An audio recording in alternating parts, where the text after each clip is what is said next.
E aí galera, tudo bom? Agora a gente vai falar sobre limites laterais, dando continuidade aí ao assunto de limites que a gente estava vendo das propriedades. Bom, quando a gente definiu o limite lá nas primeiras aulas, a gente enfatizou o fato de, para uma função f de x ter um limite no ponto P, o valor da minha função teria que se aproximar de um valor L, que seria o limite, à medida, tanto quando eu faço o meu x se aproximar desse ponto P pela esquerda ou pela direita aqui, no gráfico do plano cartesiano. Então, a ideia de limite lateral é exatamente essa. Saber para qual valor minha função se aproxima, dependendo do caminho que eu uso para chegar em um ponto do eixo x. Por exemplo, se eu chego pela direita ou se eu chego pela... Perdão, se eu chego pela esquerda ou se eu chego pela direita. Então, vamos aí pegar um exemplo para ficar mais clara essa ideia. Vamos pegar, por exemplo, a função f de x igual a x sobre o módulo de x, sendo que o ponto x igual a zero não está definido nessa função.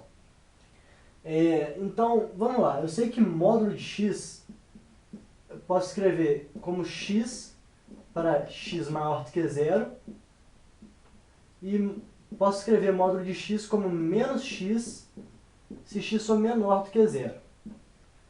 Então vamos lá, essa função aqui, no caso aqui do x ser positivo, ou seja, do x ser maior do que zero, eu posso escrever ela como x sobre x, que vai dar 1. Então, nessa parte à direita aqui do eixo y, a gente pode montar o nosso gráfico como sendo a função constante aqui de valor 1.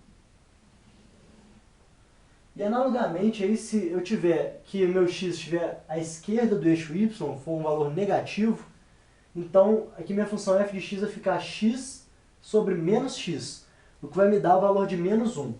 Então, mais uma vez aqui a gente pode escrever aqui montar o gráfico da função. Reparem aí que a minha função ela assume comportamentos diferentes à medida escolhendo o caminho que eu percorro aqui no x. Se eu percorrer pela esquerda aqui, chegando no eixo y pela esquerda, me aproximar do ponto zero pela esquerda, a minha função ela tende ao valor de menos 1, o valor da minha função. Ao passo que se eu aproximar x de zero pela direita, a minha função tende ao valor de 1. Então, aquela ideia do limite, de que para achar um limite eu tenho que ver para onde que o valor da minha função se aproxima a partir de acordo com o meu movimento, o meu ponto x, aqui fica um pouco distorcida, porque ela não se aproxima para mesmos valores de acordo com o caminho que eu tomo para x. Se eu tomar o caminho de x para zero por aqui, é diferente do que x para zero por aqui. Então, eu digo, aqui no caso, que o limite lateral da minha função f de x, quando x se aproxima de zero pela esquerda, como aqui o lado esquerdo é negativo no plano cartesiano, eu coloco um sinal de menos aqui em cima do número para qual eu estou me aproximando, esse limite aqui vai tender a menos 1. Vai se aproximar do valor de menos 1. Ao passo que... Vou arrumar aqui.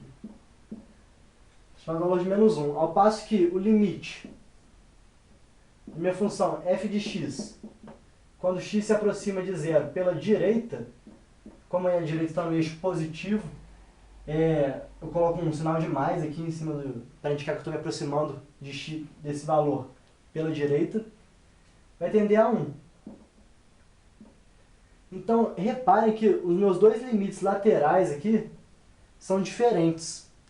Ou seja, como eu tinha enfatizado que para uma função ter limite, ela precisa se aproximar do mesmo valor, independente do caminho que eu tome, isso aí era até um dos teoremas das propriedades que a gente viu da unicidade do limite, que o limite é único. Então eu posso concluir que nesse caso não existe limite da função f de x quando x se aproxima de zero. Então vamos escrever isso aqui, não existe, símbolo aqui de não existe, limite de f de x quando x tende a zero. isso significa que a minha função não tem valores. À medida que eu tomo caminhos diferentes para me aproximar do ponto zero, a minha função se aproxima de valores diferentes. Ou seja, para uma função ter limite, ela precisa que todos os limites laterais dela sejam iguais. No caso, como não são, menos 1 e 1, eu posso concluir que essa função aqui, x sobre o módulo de x, meu f de x, não tem limite quando x se aproxima de zero. Então essa é uma definição intuitiva do que seria um limite lateral. O limite da minha função quando eu escolho um caminho, né? Quando eu escolho um lado pelo qual ela vai se aproximar do valor.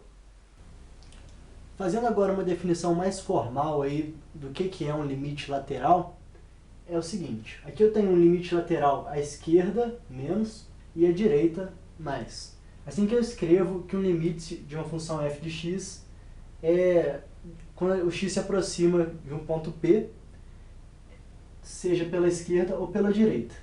Então, quando a gente diz que o limite que uma função f de x tem limite lateral L, um valor L, à esquerda ou à direita, a gente está querendo dizer que, dado um epsilon maior do que zero, que é o quanto eu quero aproximar a minha função, tem que valer para qualquer epsilon maior que zero, que eu dê, existe um delta maior que zero, que é o quanto eu preciso restringir o meu domínio, delta, no caso, sendo a distância de x ao ponto P que eu estou me aproximando, tal que, vamos lá, reformulando, se f de x tem um limite lateral L à esquerda,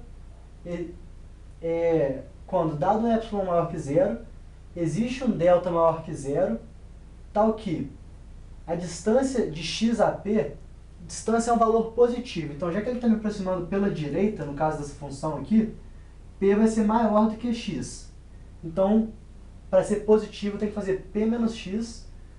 A distância de P menos x tem que ser menor do que delta, para que isso implique na distância de f de x ao valor L, que é o meu limite à esquerda, seja menor do que o epsilon, que é o quanto eu quero aproximar.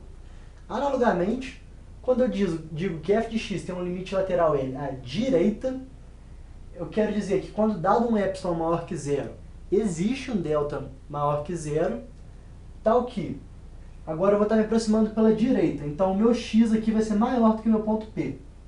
Portanto, como distância é um valor positivo, aqui x menos P, já que x é maior que zero e menor do que delta, para que implique na distância de f de x a L ser menor do que epsilon, ou seja, o valor de f de x se aproximar de L de uma grandeza menor do que epsilon, que é o quanto eu quero aproximar. Então, essa aqui é a definição matemática de limite lateral, e aqui do lado eu fiz um exemplo gráfico de uma função que possui limites laterais diferentes quando ela se aproxima desse ponto P. Aqui ela se aproxima para um ponto específico, e aqui pela direita ela se aproxima para outro ponto. Isso aí, portanto, é a definição matemática.